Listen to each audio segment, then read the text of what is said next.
Bonjour Eva, bonjour à toutes et à tous, et Shavua Tov.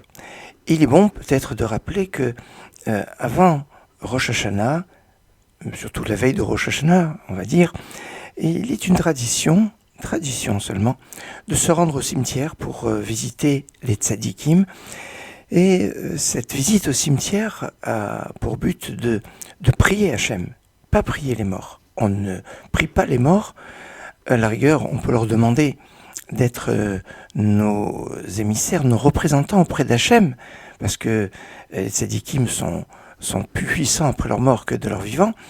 Donc on peut leur demander d'intercéder pour nous auprès d'Hachem, ou on peut demander à Hachem par le mérite, demander à Dieu par le mérite de ceux qui sont enterrés là, eh bien, des choses qu'on pourrait demander, mais on ne demande pas aux morts.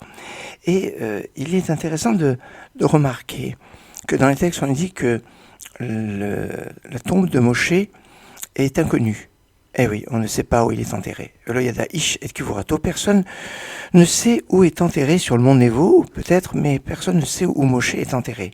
Et une raison qui est donnée, alors c'était pour ne pas qu'on en fasse un culte, c'est intéressante, mais ce que dit le Midrash, c'est que Hachem savait bien que les enfants d'Israël allaient fauter, que le temple allait être détruit et qu'ils devraient partir en exil, et que peut-être ils seraient venus sur la tombe de Moshe et qu'ils auraient demandé à Moshe, à Moïse, de prier pour eux pour annuler les décrets. Alors, il a eu l'occasion de protéger les enfants d'Israël au moment où ils ont fait le veau d'or, où ils devaient être anéantis, et finalement ils ont été protégés grâce à Moshe. Au moment où ils ont fait la foi des explorateurs, les choses auraient pu se passer d'une façon beaucoup plus tragique.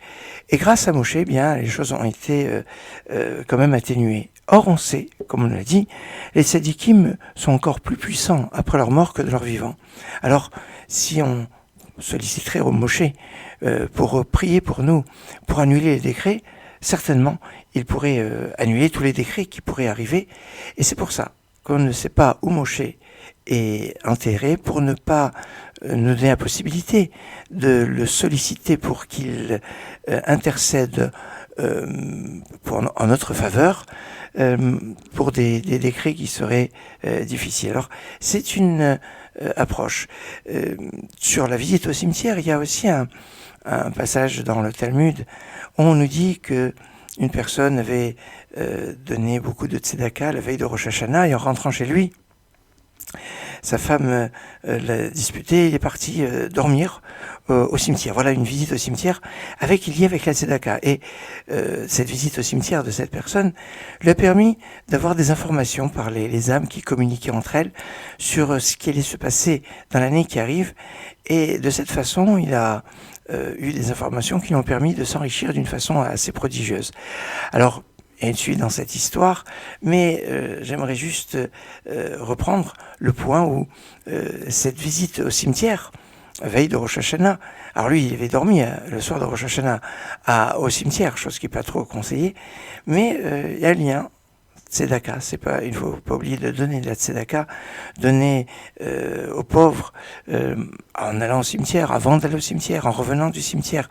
La tzedaka est quelque chose qui est fondamental, et de cette visite qui peut peut-être nous permettre d'avoir, grâce aux téphilotes des tzadikim qui sont enterrés, ou par leur mérite, d'avoir une bonne année pour l'heure. Je vous souhaite une excellente semaine.